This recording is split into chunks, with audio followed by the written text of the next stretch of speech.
what we are already seeing is the concept of shadow Gen AI tools, where I think there was a recent survey around the world, like at least 20% of employees admit to using un-IT approved Gen AI tools as part of their workflow. Yes. That's a huge opportunity because people are already, like, you're not having to pilot something and do a huge change management thing.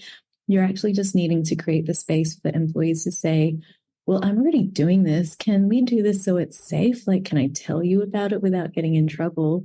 Because innovation's probably already everywhere, and maybe you're just not harnessing it.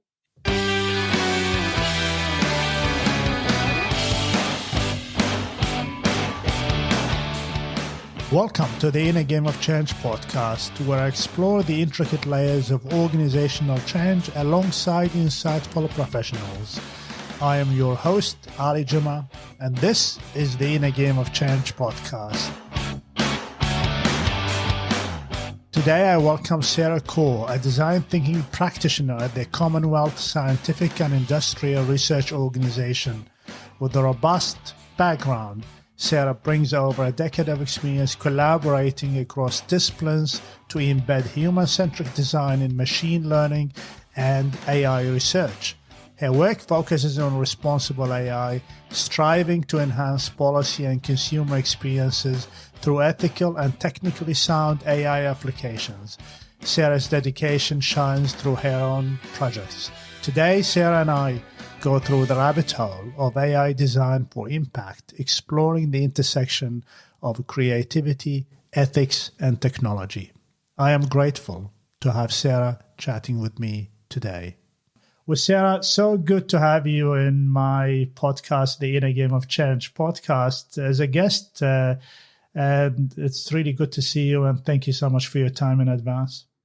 Yeah, thank you, Ali. Really good to be here. Thank you very much. Today, Sarah, we're going to talk about lots about the exciting technology of AI. Perhaps we're going to touch a lot on generative AI as well. Mm-hmm. But before we start, it will be fantastic to introduce yourself to my audience. Yeah, absolutely. So I'm Sarah Kaur, and I currently work at CSIRO in Data 61 as a design thinking practitioner. So my journey to get here is really, I started out as an artist, doing a lot of arts festival productions, engaging with communities, and community artists to really bring forward, I suppose, the concerns and express it in an artistic way.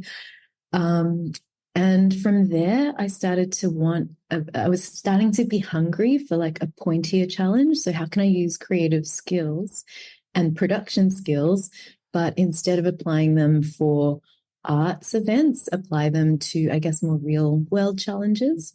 So I switched and started working as a producer and a designer in digital consulting agencies. And eventually this led me to understand and become a human-centered design practitioner.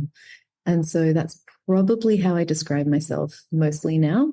Human-centered design is a methodology that seeks to put the needs, the hopes, the motivations, sometimes, working around the fears of individuals. So really starting to understand people, empathize with them, engage with them deeply on any change or, new innovation that you want to have, and even co-design with them. So letting experts lead the design of a solution, of a change process.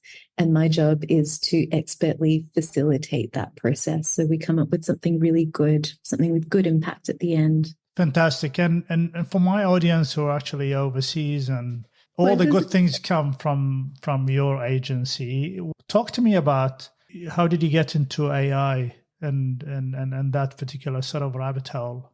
Oh, it's such a rabbit hole. It's like an expanding universe of rabbit holes. Yes. I think it all started for me when I, working in digital agencies for the last 15 years, we really started to see, I guess, more and more, not just reliance and not more innovation in digital tools, but I started to see everything is becoming digital, right? So how you and I go about our world, our daily life is augmented more and more by the creation of data in digital systems. Like we as humans, now we're starting to be represented as ones and zeros in different databases. And I started to become very interested in how humans are represented in digital forms and how AI systems or machine learning models and data sets that are used to train these models, how they represent humans and how they can be designed to be responsibly deployed in service of human needs. So it was a little bit of a leap, and I needed to detour and upskill in a bit of data science and analytics along the way. But that's kind of, it comes from an ethical standpoint and a belief in design as a methodology that can complement a technical skill set. Fantastic. I am curious. So I'm trying to marry the two, human-centered design with an AI technology as an augmentation tool. How do you see those two components, mixed together? In so many ways. So I think design can be used in conjunction or in collaboration with data scientists to, let's say, make decisions about the way an algorithm is trained, but also how it's presented as an interface or process with other humans, right? So there's probably a good case study that allows us to touch on the various ways, and maybe that can make it a bit more concrete. Sure. Okay. So we're going back in time. I was working with a company called Portable. Portable is a design research development agency that is really guided by purpose-oriented missions. So one of the focus areas was, let's make an impact in access to justice. So back in 2018, we started to notice one of the perhaps low-hanging fruits that we could start to tackle in family law was separations, so financial separations, parenting consent orders. The family court in Australia was experiencing huge backlogs. And even if you weren't going to court, it would typically cost a couple like $10,000 to separate in lawyers' fees. And, lots of Australian households don't have that spare $10,000. Yes. So we thought, look, why don't we use emerging technology? And I think AI, ML back in 2017-18 was still in that emergent phase. And we thought, all right, can we identify the right problem to solve in the right way so that couples are less reliant on family lawyers to get to separation agreements? And so what we started to do was look at typical ways that machine learning algorithms are trained. We identified that one of the things that family lawyers do is suggest a fair financial split of a total asset pool that a couple's built together. And family lawyers will consider different contributions that have been made, different assets, but also future needs, especially where there's a child concerned. So we thought, okay, if that's one of the key things that we currently need to rely on family lawyers to do, that suggest a fair split of assets. Can we train a model to be able to do that? So once we'd validated that theoretically it's possible, we started to have to research the best practice kind of methods and techniques to build a model like that. And typically you would use a historical database of family court decisions to kind of say, look, considering these variables, the algorithm knows that historically the court has said this is a fair split for this type of case. But here's where I think that human-centered design kind of decision-making starts to come in. We needed to understand and empathize not only with the end users, so couples going through separation, but also with family lawyers who ultimately are stakeholders in a change piece like this. And what they started to tell us was, yes, that might be best practice, but have you considered that the amount of trading data you need would take you needing to go back in history to like the 70s? And in the 70s, how family law considered the contribution of, say, a woman's labor and childminding, child rearing, and taking care of the home, perhaps that doesn't actually line up with contemporary Australian values or the financial contribution that we now recognize. So maybe it's actually inappropriate and plain wrong to use that kind of data, even though that's best technical practice. So this is an example of how I think engaging, doing your research into a topic as a designer really helps you surface those insights and make decisions with your technical data science counterparts to say, look, I'm not a technical expert, but I can tell you that this best practice isn't going to work. What other options do we have? And so that started a whole series of design decisions around creating a synthetic data set, around how to engage family lawyers to train a model from scratch for us.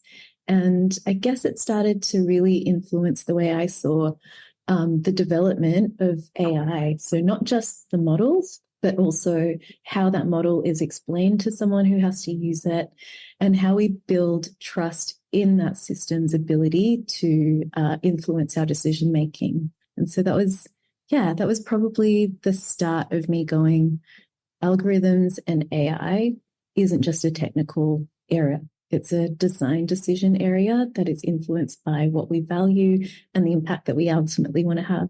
That's a fantastic use case. I've heard a lot about what AI is doing in the law sector, even passing exams, which is really great. Holistically, from where you sit, what do we need to look at when we want to build the trust in the algorithms, the way you design it? So then we have trust in the outcome. We started thinking about it, and I think this will be a revolutionary step. And maybe this is the way to create that unbiased equity if we do it right. There's so much in what you just said, but yes, maybe I know. This is I'm talking like an ignorant person, so all of these things are coming into my mind. But so we hear a lot about responsible AI, auditable AI, ethical AI. I suppose they may mean slightly differently, but the intention is the same. How do I trust the output of this of this technology? Yeah, absolutely. And maybe just to expand on why it's so critical to have trust. I think there's been multiple surveys done in Australia by firms like McKinsey, but also really targeted research by University of Queensland that looks at the attitudes of the general public and their trust in companies' use of AI. And what we're seeing is that Australia, generally is considered a bit of a laggard when it comes to technology adoption.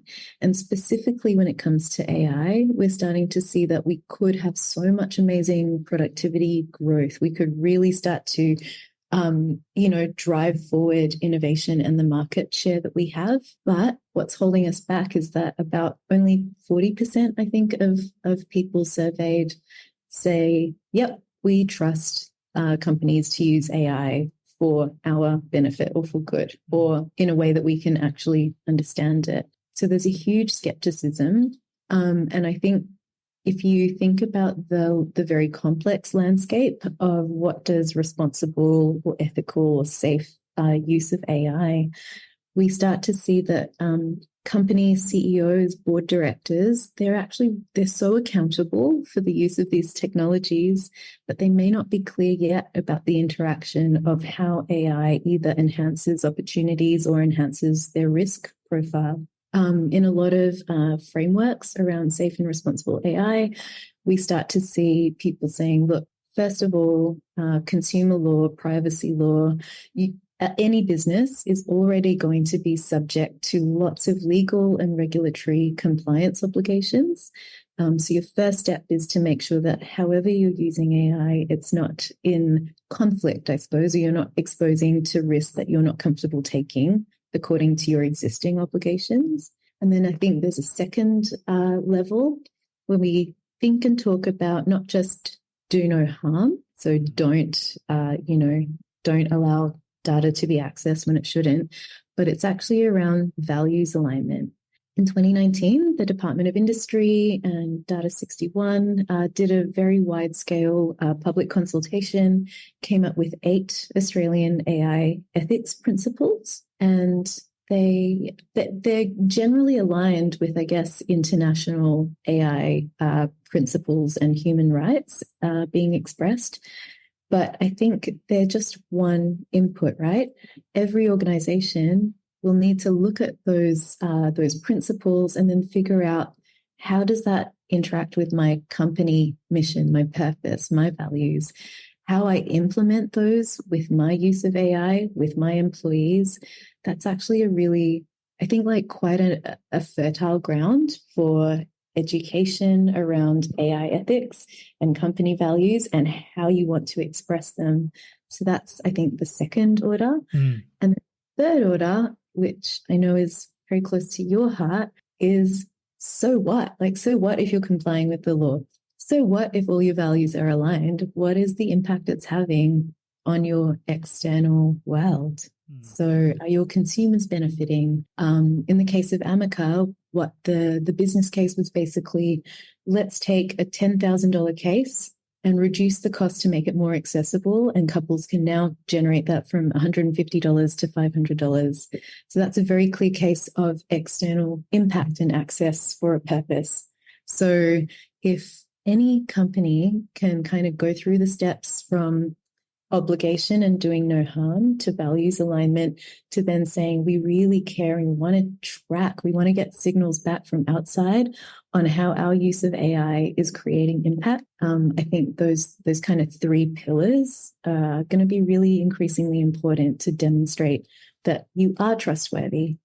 I want to shift gear and I want to talk about along the same line, but take it a little bit further, which is around, if it was a normal change, we probably have got a lot of examples of that in the past, and therefore we can perhaps safely predict the impacts.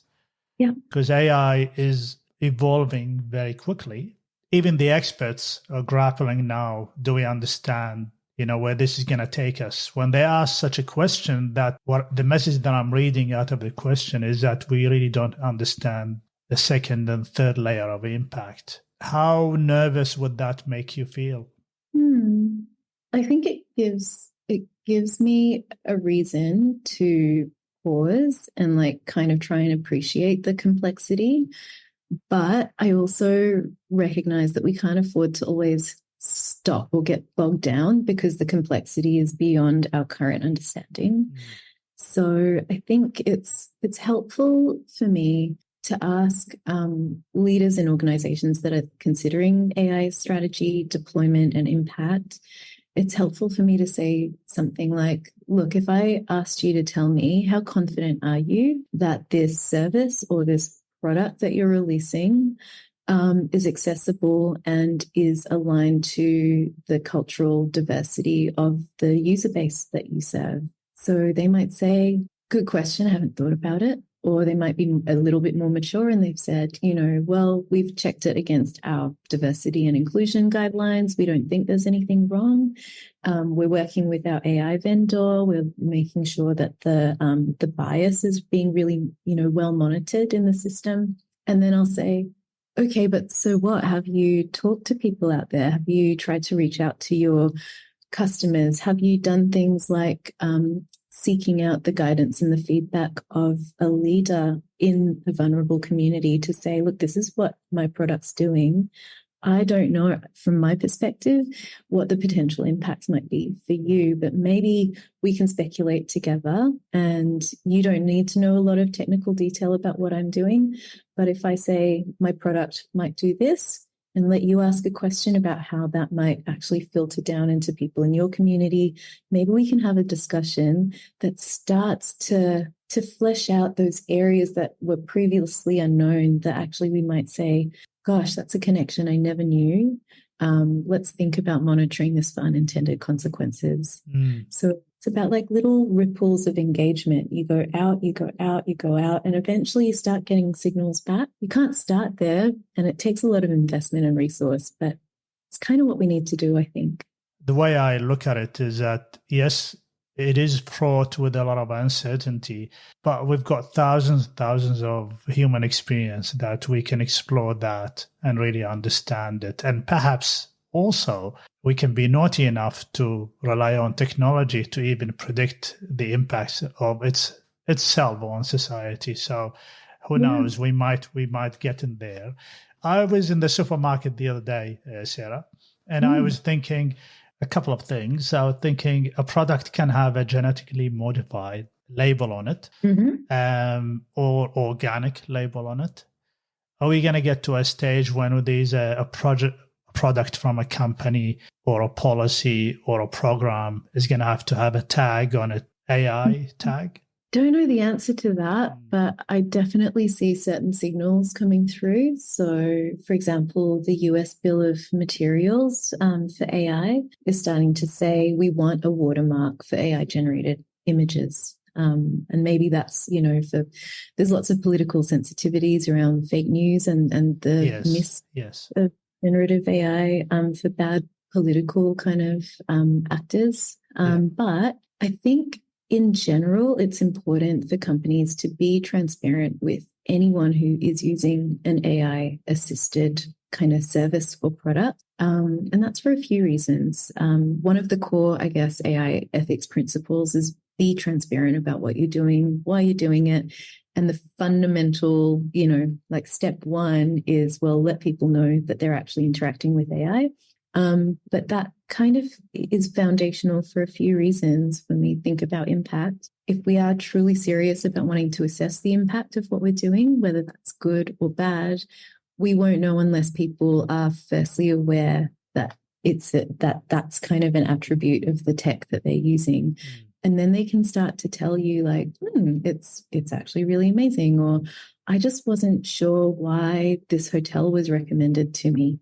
Or there might be other use cases where, for example, in finance, we're starting to see a lot of credit pre-application screening happening. For example, that's quite a high-risk use case of AI. And so we need to be able to allow for people to give us signals back to say, this thing, I wasn't sure why it actually told me that. Can I ask a question about it?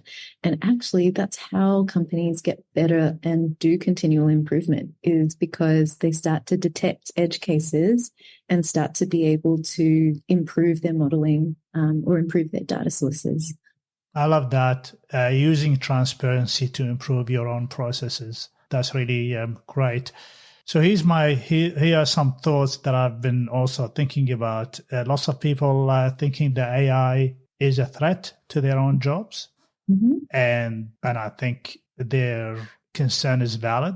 I know, for example, myself, there are elements in my own practice that probably AI can do it obviously way faster. And probably at some stage in the future, it will learn from me a lot that I will be doing it faster and far more accurately. I do believe that the human, myself, in the link and in the cycle is irreplaceable. It means for me that AI can help me manage the tasks that don't need a lot of insight from me, but they do take time now. And then I can focus on helping my clients with insight and value. So that's how I see it. But one of the things the other day I was thinking about is that if transparency will be a big topic, who knows? Currently, we have auditors on financial performance of companies.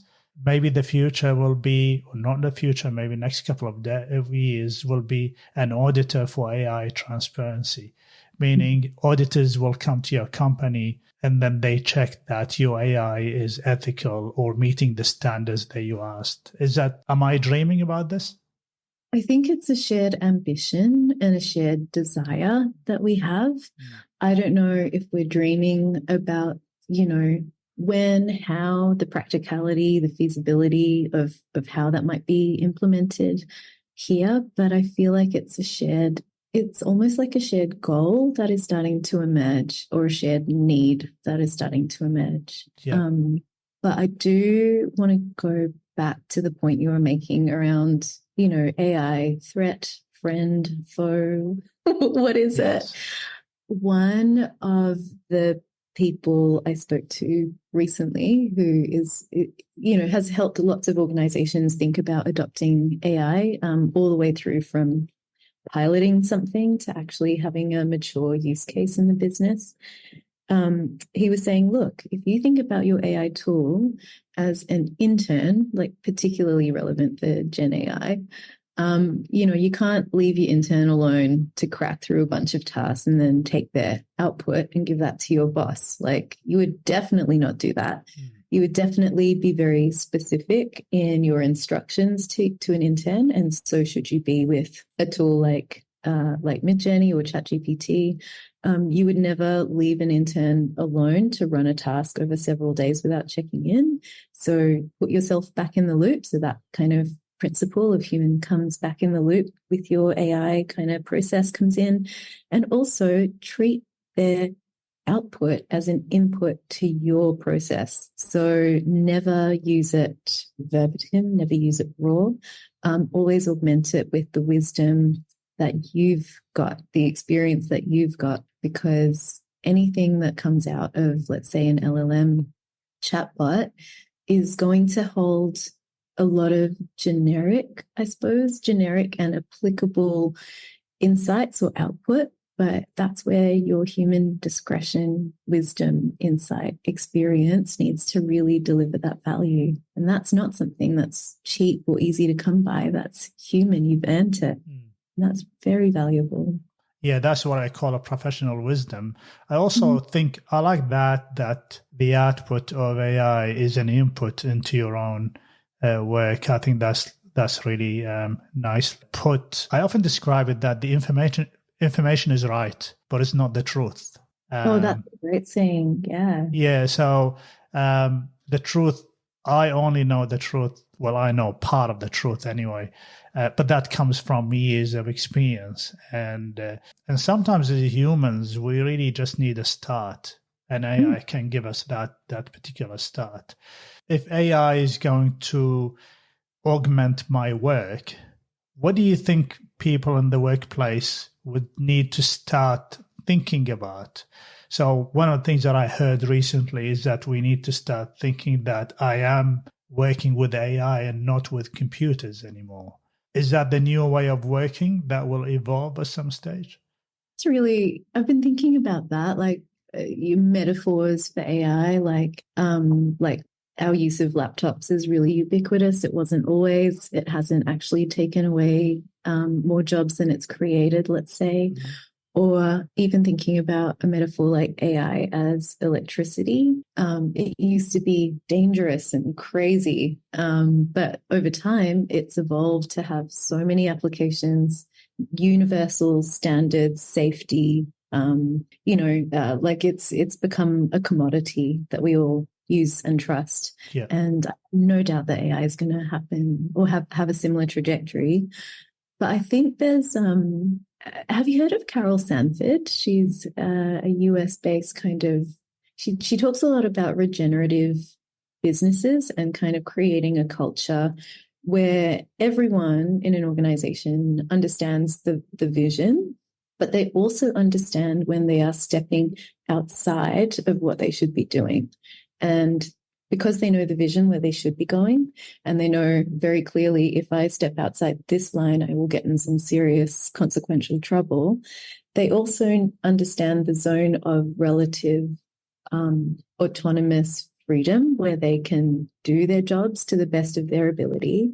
And I think it's really important for organizations to start being quite clear about their expectations of the use of AI. So having a fair use of AI policy that's internal and very clear starts to give employees the signals they need to say, look, I might in my job, because I'm a frontline worker, I know that my job could be greatly enhanced by, I don't know, like having an email template for this or that Gen AI could use. I know that I would be stepping well outside the bounds of expected norms if I put in my customer data into ChatGPT. But I need to know from the organization, do you have plans to have an internal kind of facing tool for me to do this? Because otherwise, what we are already seeing is the concept of shadow Gen AI tools, where I think there was a recent survey around the world, like at least 20% of employees admit to using un-IT approved Gen AI tools as part of their workflow. Yes. That's a huge opportunity because people are already, like, you're not having to pilot something and do a huge change management thing. You're actually just needing to create the space for employees to say, well, I'm already doing this. Can we do this so it's safe? Like, can I tell you about it without getting in trouble? Because innovation's probably already everywhere and maybe you're just not harnessing it. And so I really believe that it's a huge shift that employers can do a lot to harness. I'm going to look up that person. What was their name again? Carol Sanford. Excellent. I'll look up that name again because I'm really interested in it now. A couple of things. You did mention about the survey around Australians don't have a lot of trust in there. I think that's because of our nature. We are cynical most of the time, and it is going to take a lot of time. This will pose a challenge when it comes to change adoption in the workplace, which means that we need to allow a little bit of longer runway for Australia to adopt. But once we adopt it, we are cool with it. The other thing that you mentioned is, which is really an interesting topic that I've spent a lot of time over the last 3 weeks in particular, which is exactly what you just mentioned. I actually analyzed the way open source AI, the mother company, and Microsoft and even Google, how they manage their change adoption for their technology. So they give it to you, you play with it, and then they augment it with other bits and pieces. You were right. So one of the things that I started thinking about working with my clients is that unlike the normal change, which is we're going to communicate that to you, we're going to train you on it, then we give you access. This particular one, as you mentioned, I'm aware of that survey. In fact, about 65% of people lie when they say we don't use it, they still use it. Which is, there's a stigma around the cheating part of it, but that will go away very quickly because if you think about it, Excel works out formulas for us. That's not cheating. I'm not going to work it out myself. So what I'm doing now is that we give access. We allow them a good period of time to play with that, and then we come and bridge the gap with the training, and then we sustain it and reinforce it later. It's a different approach with this particular one. It might look easier, but when you deal, I think American society is far more open to new technologies than Australia. That doesn't mean that they're better or worse, but it just means that that's how society operates, and that's how change would need to be looked at when it comes to the workplace. I'm curious to know, especially in generative AI, personally, how do you use it and for what purposes? I use it for so many different things. An example of how I use it to extend my practice as a design thinking practitioner is I find it really good at helping me speculate alternate scenarios. Speculative design typically is the practice where you say, what if we had a new technology and it's delivered like a chatbot, like ChatGPT, and everyone in the world can use it? What happens in 5 years? What happens in 10 years? And you actually start to construct plausible narratives that let you explore future models of what that impact over 2 or 3 horizons might be. Often, or I used to do this primarily with humans in workshops, and we bring in little tools, and sometimes we deliberately kind of frame it with this is the dystopia sci-fi version, this is the utopia version, how do we get there?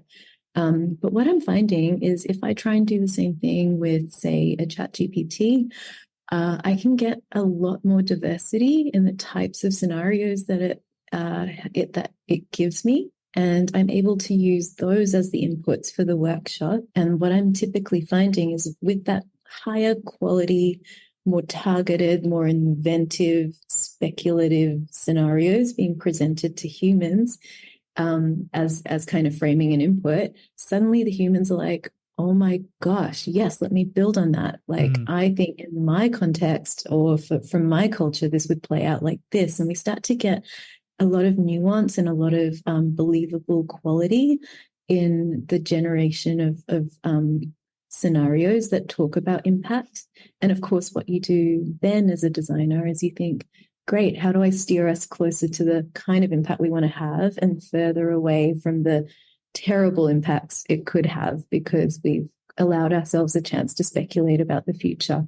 Fantastic. I predominantly Copilot and ChatGPT 4. I did an experiment about a month ago. I had a bottle of wine and then I spent about 90 minutes with ChatGPT and Copilot. I've given it a lot of information. I've given it a lot of context.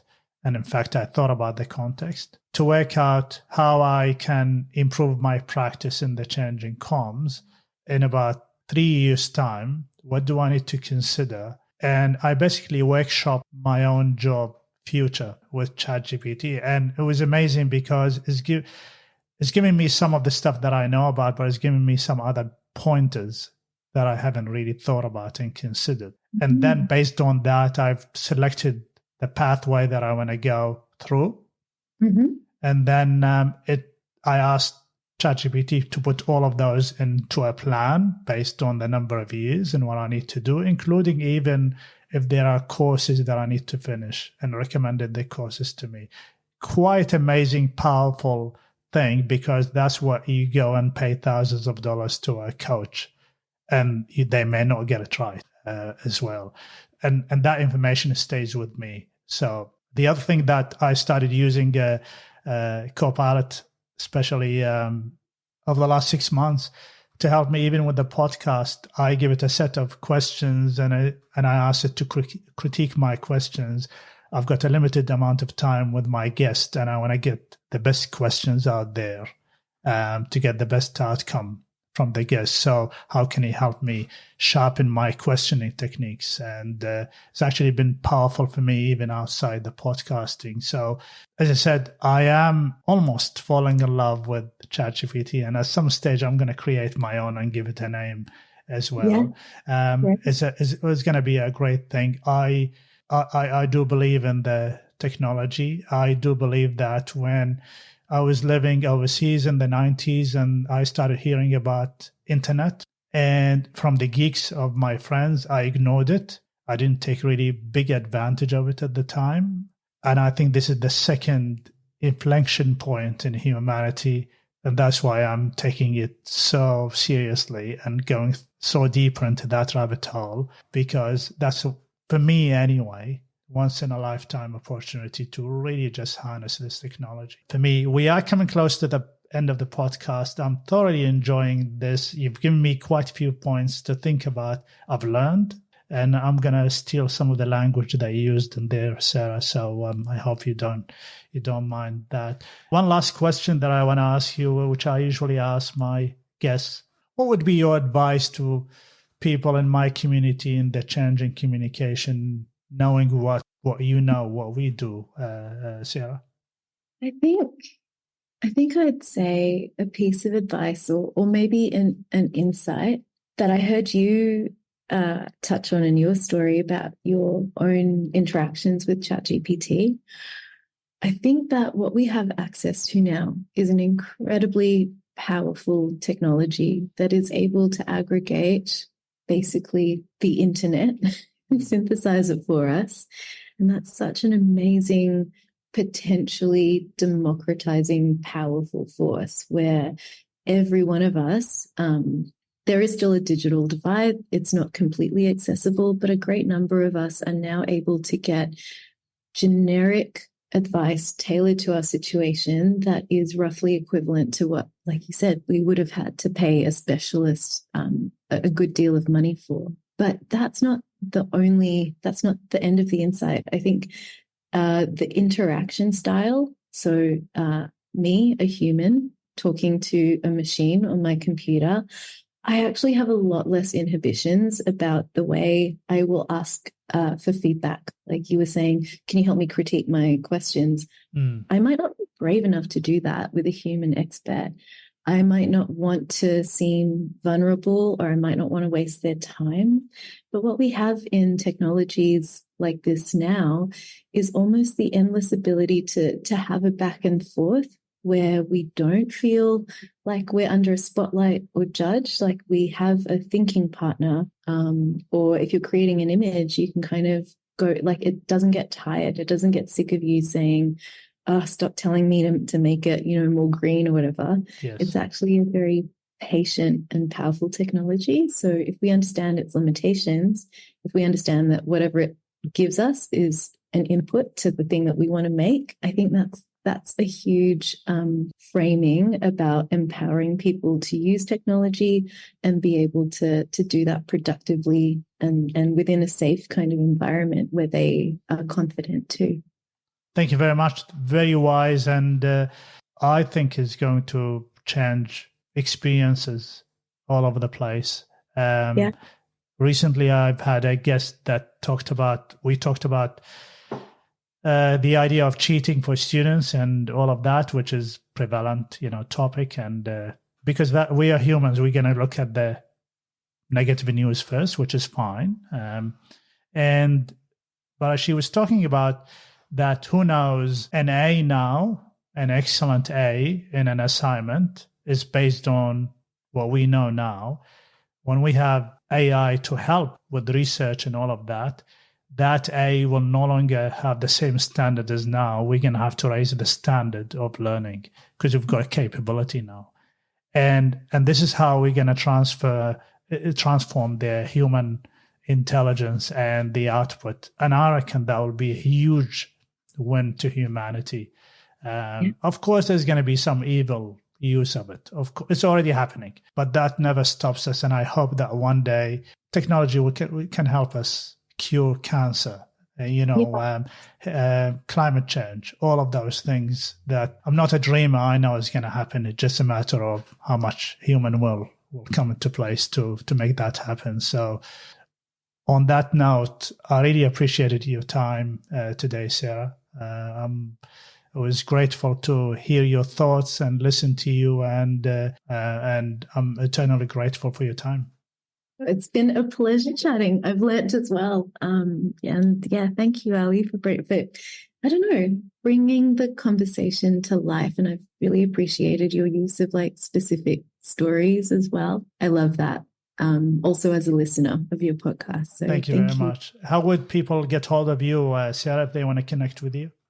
They can connect with me via LinkedIn, Sarah Tamara Kaur. But I would also encourage people to maybe sign up to the National the National Artificial Intelligence Centre newsletter if you're in Australia, because we're starting to put out a lot of expectations around change for safe and responsible AI from a government and industry perspective.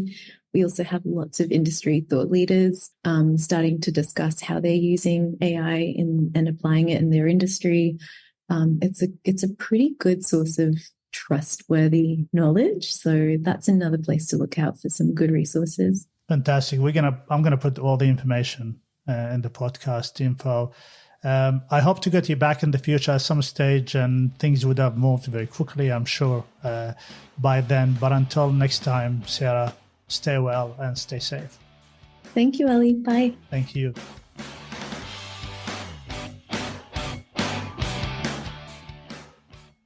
Thank you for listening. If you found this episode valuable, remember to subscribe to stay updated on upcoming episodes. Your support is truly appreciated.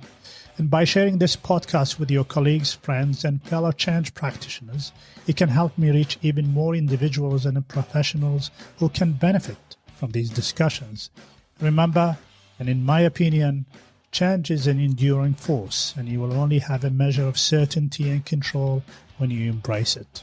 Until next time, thank you for being part of the Inner Game of Change community. I am Ali Jama, And this is the Inner Game of Change podcast. It's great. It was so natural. Thank you. You're a great host. Just felt like a conversation,